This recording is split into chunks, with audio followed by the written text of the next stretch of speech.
하나님 영광 받으신 줄 믿습니다. 할렐루야. 오늘 8월 1일 첫 주일에 주의 전에 온 여러분들을 축복하고 환영합니다. 오늘 또 하나님이 부어주시는 놀라운 은혜와 복이 여러분의 삶과 일터와 가정 위에 충만할 수 있기를 축복합니다. 오늘 함께 은혜 받고자 하는 말씀의 제목이 어느 길을 가시렵니까? 이런 제목으로 함께 은혜를 나누겠습니다. 여러분, 세상에 이런 말이 있어요. 의당팔이다. 의당팔이라는 말을 혹시 아십니까? 의리한 놈이 당수가 8단이다. 이 말이 의당팔이란 말이에요. 우리 교회도 삼의리가 있어요. 삼의리한 자들이 있는데 대표적인 의리한 사람을 한 명을 소개하려고 그래요. 은원한 말투하고 의리부리하게 생기고 걸음걸이나 말투나 행동이 그런 사람 한 분이 있는데 그분의 이름이 전유성이라는 분이에요. 이분이 정말로 말하는 것, 행동하는 것 다 의리한데 당수가 8단이에요.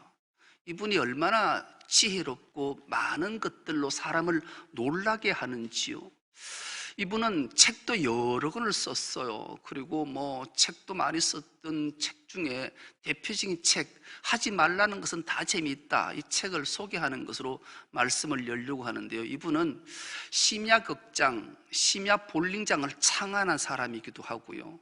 그리고 자기 동료나 많은 사람들이 무엇 사업을 하기 위해 개업할 때 이름을 지어달라면 이름을 지어줘서 대박을 치기도 했어요. 자기도 실제로 찻집을 하는데 찻집 이름이 학교종이 땡땡땡, 이런 찻집을 내서 대박을 터뜨렸어요. 그러니까 개그맨이란 말도 이분이 처음으로 쓰게 된 거죠. 옛날에는 다 코미디언 이런 말을 썼는데 이분이 창안한 게 개그맨이에요. 그리고 이영자라는 개그맨이 선생님, 제가 식당 하나 차리고 싶은데 이름 지어주세요 했더니만 영자나라 돼지만세, 이런 삼겹살집을 차려서 대박을 치게 했고요. 표현병이라는 개그맨도 선생님, 저도 고깃집 하려고 하는데 이름 하나 지어주세요 했더니만은 소 잃고 열받아 차린 고깃집 이랴 이래서 이 집도 대박이 났어요.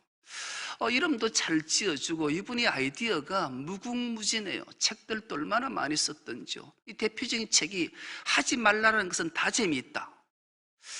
이 책을 소개하면 이분이 왜 어르신들과 선생님들은 자꾸 하지 말라는 말을 할까? 이걸 곰곰이 생각해보고 쓴 책이에요.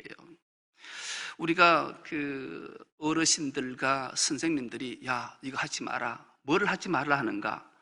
대충 이런 거죠. 술 마시지 마라, 도박하지 마라, 담배 피지 마라, 색발 피지 마라, 과식하지 마라, 늦잠 자지 마라, 놀지 마라, 싸우지 마라, 위험한 데 가지 마라, 나쁜 사람과 싸우지 마라, 사귀지 마라, 밤늦게 다니지 마라.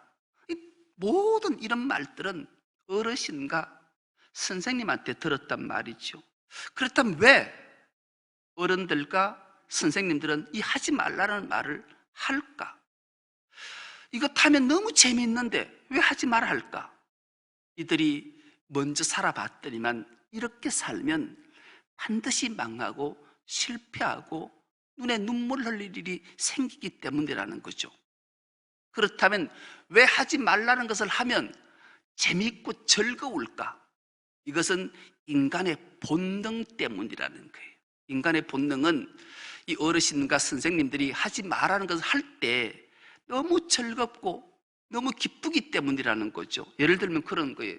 술 마시는 것. 여러분, 요즘처럼 막 지치고 힘들 때 너무 힘들게 퇴근을 딱 하고 동료들과 술집에 가서 생맥주 시원한 한 잔 싹 들이키면 이 기분이 이루 말할 수 없는 거죠. 직장 생활할 때 너무 상사로부터 스트레스 받아서 탁 나와서 담배 한 모금 쫙 불고 연기 품으면 이 피로가 싹 사라지는 이 즐거움, 이루 말할 수 없는 거예요. 그리고 퇴근하고 난 뒤에 맛있는 고깃집에 가서 정말로 맛있는 고기를 실컷 먹으면 이보다 더 기쁘고 즐거운 일이 없다는 거죠. 이것은 입을 통해 먹는 즐거움에 집착하는 거라는 거예요. 이것이 인간의 본능이라는 거죠. 그리고 서면 앉고 싶고, 앉으면 눕고 싶고, 누면 자고 싶은 수면, 이런 것들은 평안함에 대한 집착이라는 거죠. 그리고 도박하고 범죄하고 성욕은 인간의 눈과 귀를, 말초신경을, 쾌락을 집착하게 하는, 이것도 인간의 본능이라는 거예요. 이 본능을 절제하지 않고 본능대로 움직이면 반드시 실패하고 만다라는 것을 알기 때문에 이 어르신과 선생님들은 그거 하지 마라, 그렇게 말했다라는 거예요. 재밌는 이유가 그런 거죠. 말초신경대로, 인간의 본능대로 살면 즐겁고 재미있을 수밖에 없지만 그 욕망에 사로잡힌 자는 반드시 실패하게 된다라는 거예요. 그렇다면 하지 말라는 것은 결국 안 좋은 결과를 맞이하기 때문에 어르신과 선생들은 하지 말라라고 끊임없이 말한다라는 거예요. 그렇다면 이것만은 해라, 이건 꼭 하거라, 이런 얘기는 주로 선생님과 부모님들에게 들었다라는 거죠. 뭐라고?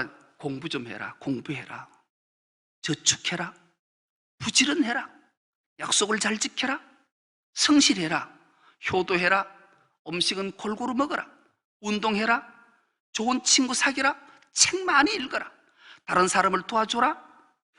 이런 얘기는 선생님과 부모님에게 늘 들었던 이야기라는 거죠. 하라는 것은 가만 생각해 보니까 하라는 것은 너무 힘들고 어려운 거예요. 인간의 본능을 절제하고 이성적으로 자기를 이겨낼 때만이 할 수 있는 거죠. 그래서 결국은 모든 사람이 꿈꾸는 성공, 행복, 부, 명예, 건강, 이것은 하지 말아야 할 것 하지 않고 하라는 것 해낼 때 이런 일들이 이루어진다라는 거죠. 이게 불변의 진리라는 거예요. 하지 말라라는 것은 꿀이 발려져 있지만 먹으면 독이 되는 거고, 하라는 것은 쓴 약이 발려져 있지만 먹으면 몸과 마음이 이롭게 된다는 거다. 이렇게 이 책이 결론을 내리고 있어요. 여기서 제가 하나 덧붙이면, 인간은 선택은 늘 자신에게 달려있는 거예요. 하지 말라는 것을 하지 않을 건가, 하라는 것은 할 것인가, 이 선택은 늘 우리의 몫인 거예요. 그래서 우리가 무엇을 선택하고 어느 길을 갈 것인가는 늘 자신의 몫임을 기억하고, 오늘 말씀을 보면 기막힌 내용이 기록되어져 있기 때문에 그래요. 오늘 본문의 배경을 잠깐 설명하면 그런 거죠. 이 본문은 열왕기 상하는 바벨론 포로로 잡혀있는 유다 백성들이 읽은 말씀이에요. 이 바벨론 포로로 잡혀있는 백성들의 삶의 형태가 어떨까요? 여러분, 노예의 삶은 엄청난 고통이 수반되는 거예요. 아침에 일어나면 겨우 목숨을 유지할 만큼 음식물을 줘요. 그리고 고된 일을 시키는 거죠. 일을 열심히 해도 등짝에는 채찍이 어김없이 따라쳐지는 거예요. 고통이 수반되는 거예요. 그리고 고향에 두고 온 친지, 자매, 형제들이 그리움이 가슴속에 사무친 거예요. 그런 그들에게 오늘 본문의 말씀이 기록되어져 있는 거죠. 읽게 되는 거예요. 이 본문을 기록한 자는 많은 학자들이 예레미야가 썼다, 이 정설이에요. 여러분, 예레미야 하면 우린 기억나는 단어 하나가 있어요. 눈물의 선지자예요.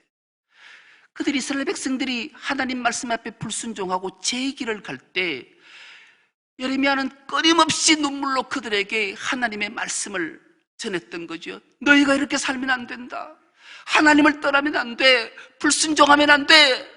끊임없이 눈물로 백성들에게 호소했지만 그들은 듣지 않았어요. 결국 유대 나라는 멸망을 당하고 바벨론 포로로 다 잡혀갔어요.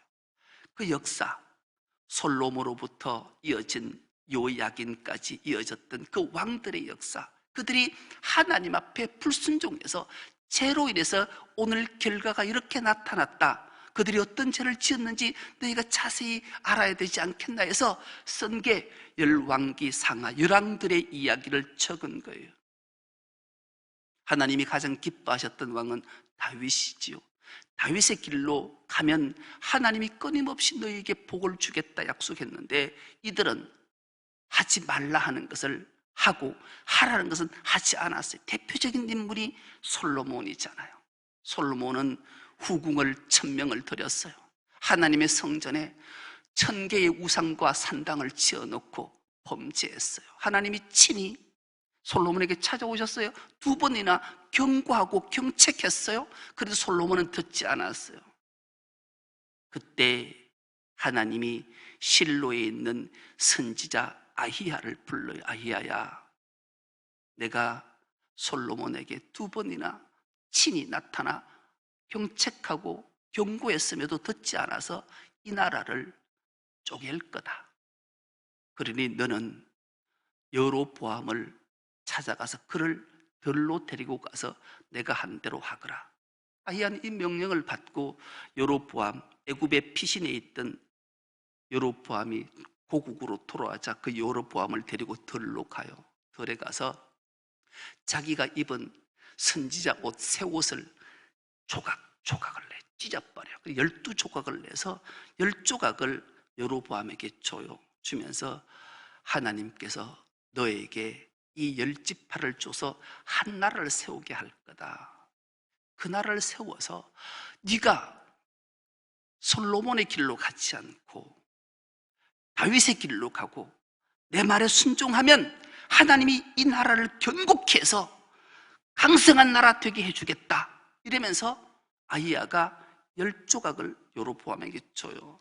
그런데 이 여로보암은 그 10조각을 받아서 10지파를 데리고 북이스라엘 나라 왕국을 세우는데 세우자마자 그런 하나님이 하라는 것 하나도 하지 않고 하지 말라는 것 다 하는 인간의 본능 따라 인생을 살아내는 거예요. 하나님은 솔로몬이 그렇게 큰 범죄를 내도 다윗을 사랑했기에 다윗한 약속이 있어서 유다와 베냐민 지파를 세워서 남유다 왕국으로 그대로 두게 돼요. 그렇게 세월이 흐르고 여로보암은 그 악행이 너무 극에 달해서 하나님이 그를 징계하고 벌하시지요. 그래서 이 성경은 오늘 드디어 여로보암이 죽고 그 아들 나답이 왕으로 등극하는 것으로 이야기가 시작되는데, 이 나답은 여로보암의 아들이면 그 아버지가 악행을 저지르고 하나님의 여호와의 길로 가지 않고 범죄의 길로 갔으면 그 아비의 길을 따라 행하지 않았음에도 불구하고 그 아비의 길로 행해서 이 이후에 끊임없이 역사가, 북이스라엘 마지막 왕까지 역사는 끊임없이 한 단어가 수행되는데 그 단어의 이름이 여로보암의 길로 행하였더라, 여로보암의 길로 갔더라, 여로보암의 길로 행하였더라. 끊임없이 여로보암의 길로 행했다라고 성경은 기록하고 있습니다. 그렇다면 여로보암의 길은 어떤 길이길래 성경은 끊임없이 여로보암의 길을 행하였다라고 말씀하는가? 그 길은 하나님을 떠난 길이고 하나님을 버린 길이 여로보암의 길인 거예요. 그리고 하나님을 배역한 길이 여로보암의 길인 거예요. 배역으로 떠난 것으로 그친 것이 아니라 타인 모든 백성으로부터 범죄케 한 길이 여로보암의 길이었다. 성경은 이렇게 우리에게 전해주고 있는 거예요. 그래서 끊임없이 여로보암의 길. 오늘 본문이 이렇게 시작합니다. 유다의 아사왕 둘째 해에 여로보암의 아들 나답이 이스라엘 왕이 되어 2년 동안 이스라엘을 다스리니라. 그가 여호와 보시기에 악을 행하여 그 아버지의 길로 행하며 그가 이스라엘에게 범하게 한 그 죄 중에 행한지라. 이렇게 말씀이 시작되고 있습니다. 나답은 그 아버지의 길로 행했어요. 그 이후에 나답을 암살하고 왕이 된 바하사는 여로보암의 길로 갔고요, 바하사를 죽이고 왕이 된 시므리도 여로보암의 길로 갔고요, 시므리를 치르고 죽이고 왕이 된 오므리도 여로보암의 길로 갔고요, 시므리를 죽이고 왕이 됐던 오므리도 여로보암의 길로 갔고요, 오므리의 아들 아합도 여로보암의 길로 가고 끊임없이 여로보암의 길로 갔더라, 여로보암의 길로 갔더라. 그래서 그 나라들이, 민족들이 가문이 멸절당한 역사를 찬찬히 성경이 다 기록하고 있다라는 거죠. 여기서 우리는 주목해보고 우리가 어느 길을 선택해야 될지를 우리에게 주님은 말씀하시고 싶은 거죠. 오늘 이렇게 나답이 왕이 되어 아버지의 길로 행하지 않고 하나님의 길로, 여호와의 길로 행했더라면 얼마나 좋았을까 하는 아쉬움이 가득 남겨진 모습이 내용들인 거예요. 오늘 이 나답이 어떻게 처참한 죽음을 맞이하게 되는가? 나답은 아버지 여로보암을 이어서 왕위를 승계받아서 왕이 된 거예요. 왕이 되고 나니까 블레셋이 점령하고 있는 기브돈이라는 요새가, 기가 막힌 요새가 있는, 이 기브돈 요새는 애굽이나 아수르가 저것만 차지하면 이 유다뿐만 아니라 이스라엘을 평정하고 다른 왕국들이 침략해 오는 걸 다 막을 수 있는 정말 요새 중 요새니 이 기브돈을 차지하고 싶은 마음들이 간절했던 거죠. 그래서 나답이 왕이 되자마자 가장 먼저 한 일이 기브돈을 에워싸고 함락시키려고 전쟁을 시작했어요. 이 기브돈을 다 에워싸고 여로보암이 왕위에 있으면서 엄청난 세월 동안 축적해놨던 군사력으로 기브돈을 다 에워싸고 이제 멸망시키려 할 그때에 이 나답의 군대 장관이었던 바아사가, 이 바아사를 오늘 본문은 뭐라고 하는가? 이사갈 족속 아히야 아들 바아사, 아히야라는 이름이 등장하잖아요. 이 아히야는 서두에도 잠깐 말씀드렸듯이 여로보암에게 자기 옷을 찢어 12조각을 낸 후에 10조각을 준 그 아히야, 그 아히야가 이 바아사의 아버지가 아니고 동명이인이에요. 여로보암에게 준 아히야는 말 그대로 하나님의 종 선지자고, 오늘 본문에 등장하는 이 아히야는 바아사의 아버지 아히야인 거예요. 그럼 바아사가 이 아히야, 자기 아버지 이름을 생각할 때마다 선지자 아히야를 생각했을까요? 못했을까요? 했을 거예요. 그럼 그 아히야의 업적을 이 바아사는 머릿속에 다 각인시켜 놨을 거예요. 그래서 이 바아사가 이 전쟁 함락하기 일보 직전에 있었던 그 나답을 암살하고 혁명을 일으켜서 왕권을 잡아버려요. 그리고 하나님이 아히야에게 말씀하신 대로 오늘 본문 29절에서 30절 말씀을 보면 왕이 될 때 여로보암이 온 집을 쳐서 생명 있는 자를 한 사람도 남기지 아니하고 다 멸하였는데 여호와께서 그의 종 실로 사람 아히야를 통해서 하신 말씀과 같이 되었으니 이는 여로보암이 범죄하고 또 이스라엘에게 범하게 한 죄로 말미암음이며 또 그가 이스라엘의 하나님 여호와를 노엽게 한 일 때문이었더라. 아히야가 다윗의 길로 가지 않고 하지 말아의 길로 가면 너 집을 멸절시킬 거다. 그 약속대로 바아사가 나답이 기브돈을 함락할 직전에 이 나답을 암살하고 자기가 왕이 된 거예요. 왕이 된 것으로 그친 것이 아니 여로보암의 온 가족을 씨를 말리고 멸절시켜 버렸던 거예요. 여로보암의 길로 가면 누구든지 그렇게 한 사람도 남김없이 가족들이 몰살당함을 우리에게 일깨워 주는 거죠. 그렇게 바아사가 정권을 잡아서 이스라엘 왕으로 등극하죠. 그 바아사가 24년을 치리했는데 24년을 치리한 이후에 그는 오늘 읽지는 않았지만 34절에 보면 여로보암의 길로 행하며 이스라엘을 범죄케 했어요. 그리고 이 바아사가 죽고 그 아들 엘라가 왕위에 올랐는데 이 엘라는 딱 나답처럼 2년 왕위에 있은 후에 시므리 군대 장관에 의해서 또 암살을 당해요. 시므리가 이 엘라를 암살하고 왕이 되어서 7일 만에 또 악을 행해서 여로보암의 길로 행해서 오므리가 군대 장관이 또 시므리를 죽이고 왕위를 계승하게 돼요.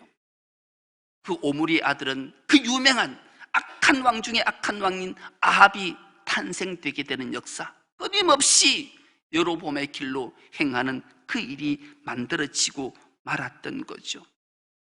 여러분, 사람이 개혁된다라는 것, 나라가 개혁하기가, 교회가 개혁하기가 쉬울까요? 어려울까요? 여러분, 어려워요. 혁명은 쉬워요. 혁명은 무력으로, 폭력으로 정권을 뒤집으면 되기 때문에. 그리고 이스라엘 역사는 끊임없이 혁명의 역사인 거예요. 개혁이 되지 않는 거예요. 오늘 본문에 시작하면서 아사왕 둘째 해에 이렇게 시작하잖아요. 아사는 선한 왕 중에 한 명이었어요. 이 아사는 41년을 통치하는데요, 이가 왕위에 오르자마자 아사는 개혁을 단행해요.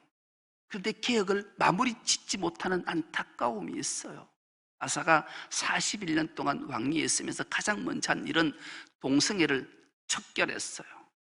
그리고 자기 어머니 왕후지요, 왕후가 산당에다가 아세라 목상을 세우는 추악한 아세라 목상을 찍어서 불태워버리고, 왕후가 하나님의 길로 가지 않고 추악한 더러운 길로 간다 해서 자기 어머니 왕후의 위를 폐하는 엄청난 일을 한 자가 아사였어요. 그런데 이 아사가 마지막 개혁을 마무리 못한 것은 우상은 다 타파했는데 산당을 제거하지 못했어요. 왜 그럴까요? 여러분, 산당은 제사하는 곳이잖아요. 오늘날로 말하면 이 예배당을 다 허물지를 못하는 거예요. 왜요? 제사할 때마다, 예배할 때마다 예물, 재물이 동원되기 때문에. 이걸 한마디로 추리면 물질 앞에 계획을 완수하지 못하고 끝을 내고 말아요. 개혁은 이토록 힘들고 어려운 게 개혁이라는 거죠. 개혁을 하기 위해 얼마나 많은 일이 일어나야 되는지, 개혁을 하려면 끊임없이 동의를 얻어야 되고 설득을 해야 되고, 그렇지 않고는 개혁이 되지 않기 때문에 그런 거죠. 그렇게 아사는 개혁을 마무리하지 못하고 그 이후에 왕들조차도 다 그런 삶을 살게 되는 모습을 봐요. 그리고 북이스라엘을 훌쩍 넘어와서 이 나답과 그 이후에 바사의 삶들이 그렇게 기록되어져 있는 거죠. 이 모든 일들이 하나님이 예레미야를 통해서 기록하게 하고 말씀을 증거할 때 가장 먼저 언급했던 바벨론 포로 시기에 바벨론이 잡혀온 유다 백성들이 이 말씀을 지금 읽고 있었어요. 읽으면서 이들은 무엇을 생각했을까요? 포로 상태에서 이스라엘 백성이 하나님의 말씀을 읽으면서 어떻게 읽었을까요? 아이쿠, 하나님의 말씀은 이렇게 1.1획도 흐트러짐 없이 다 일어나는구나, 다 이루어지는구나.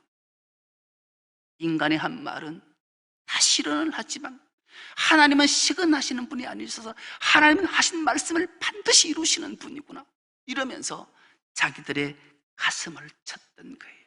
그리고 깨달았던 거예요. 그리고 결단한 거예요. 여러분, 우리나라 속담 중에 이런 말이 있죠. 늦었다고 생각할 때가 가장 빠르다. 오늘 우리도 마찬가지. 우리가 이 코로나 전국을 살아내면서 우리가 하나님 앞에 어떤 모습으로 살았는가? 하나님의 길로 갔는가? 여로보암의 길로 갔는가? 우리가 여로보암, 본능적 움직임으로 쾌락과 실리와 이성을 따라 사는 삶이었다면 하나님 말씀을 통해 깨닫고 이제 하나님의 길로 돌아설 때가 되었다라는 말씀이죠. 이 선택을 하지 않으면 어떤 일이 생겨난 것은 건 불을 보듯 뻔한 거예요. 지금 이 모습을, 이 세상을 우리가 이렇게 살아내고 있지 않나요? 그래서 이제는 우리가 돌이킬 때예요. 유다 백성들은 바벨론 포로에 잡혀가서 비로소 하나님의 말씀을 읽고 들으면서 깨닫고 통해 자복하게 돼요. 그리고 그들은 하나님의 율법의 말씀을 정말로 읽기 시작했고 그 율법의 말씀대로 실행하며 살았어요. 그래서 그들이 가장 먼저 한 일은 그 포로기에 바벨론에 회당을 세우기 시작했어요. 그 전통은 오늘날까지 이어지고 있는 거예요. 유대인이 10명만 되면 어느 지역에 가든지 어느 나라에 가든지 유대인이 10명만 되면 가장 먼저 그들이 하는 일은 가장 높은 자리에 회당을 세우는 거예요. 그리고 바벨론 포로 시기에 기막힌 직업 하나가 생기는데 그 직업이 서기관이란 직업, 율법 교사, 하나님의 율법을 가르치는 직업이 생겨가 나기 시작해서 지금도 유대인들은 끊임없이 율법을 가르치고 암송하고 읽고 배우고 지키는 일에 매진하는 모습을 보게 되는 거예요. 그들 모두가 이제 우리 모두가 여호와께로 돌아가자, 여호와의 길로 행해야 된다는 것을 그들은 알고 깨달아서 그 길을 가고 있는 거예요. 오늘 우리의 모습과 우리의 삶을 찬찬히 되돌아봐야 돼요. 혹여나 우리가 여로보암의 길로 가고 있다면, 하지 말아야 될 일, 본능을 따라 산다면 해야 될 일, 그 길이 협착하고 고난과 고통이 따라오는 십자가의 길이 왜 그 길 가야 되는가? 그 길이 생명의 길이고 영생의 길이고 구원의 길이고 승리의 길이고 성공의 길이기 때문인 거예요. 우리 모두가 온전히 이것을 깨달아 하나님 말씀 앞에 순종하며 하나님 말씀 앞에 서서 우리가 본능적인 여로보암의 길이 아니라 여호와의 길로 다 걸어가서 우리 중선 높게 모든 건속들은 승리와 성공과 구원과 영생을 다 받아 그 길의 승리자가 되는 우리 모두가 될 수 있기를 간절히 기도합니다. 하나님 아버지, 고맙고 감사합니다. 복된 주일 우리를 부르셔서 예배자로 서게 하시고 말씀을 통해 깨닫게 하시니 감사합니다. 역사의 전통들을 되돌아보며 그 역사의 속에 하나님의 간섭하심과 섭리하심과 다스림 있음을 깨닫고 기억해서 우리가 죄악된 길, 여로보암의 길을 가는 자가 아니라 여호와의 길, 십자가의 길로 가서 복락을 다 누릴 수 있는 우리 모두가 되게 하여 주옵소서. 감사드리오며 예수님의 이름으로 기도드리옵나이다. 아멘.